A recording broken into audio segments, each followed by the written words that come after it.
En fait, ce qui est intéressant aujourd'hui dans l'agriculture française, c'est ce qu'on a dit lors de la table ronde, c'est qu'il y a un paradoxe, c'est-à-dire qu'en fait, les technologies sont là, elles sont de moins en moins chères, elles sont accessibles. On peut capter des informations, les traiter, les rendre disponibles avec des réseaux bas débit. Mais aujourd'hui, le taux d'adoption en fait, du numérique dans le secteur agricole et agroalimentaire, même au sens plus large, est le plus bas de toutes les industries en France et dans le monde. Et donc on voit qu'effectivement il y a un pas à franchir et ce pas on ne l'a pas encore franchi, la prise de risque on ne l'a pas encore faite. Donc il faut expérimenter et je pense que ça passe par trois choses. La première c'est d'abord de l'évangélisation et de la formation. Donc il faut expliquer ce que c'est.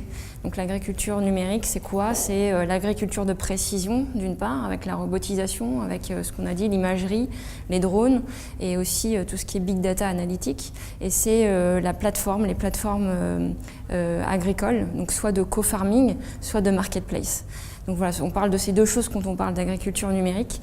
Et donc il faut l'expliquer et il faut le démystifier.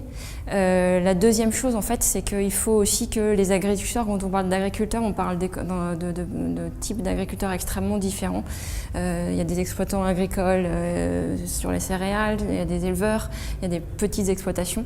Et donc il faut s'appuyer sur le réseau de coopératives qu'on a en France, qu'on a la chance d'avoir en France, qui représente 75% des agriculteurs et qui doit aussi faire ce lien entre l'agriculteur et le numérique et expliquer et donner accès à ce type d'informations.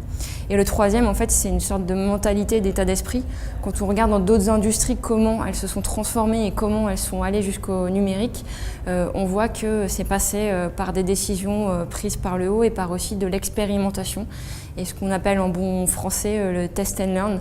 Donc je pense qu'il faut prendre le risque et maintenant il faut y aller, il faut expérimenter et surtout se concentrer sur la valeur, sur effectivement ce qui apporte de la valeur aux agriculteurs et ce qui va vraiment leur permettre d'améliorer leur marge.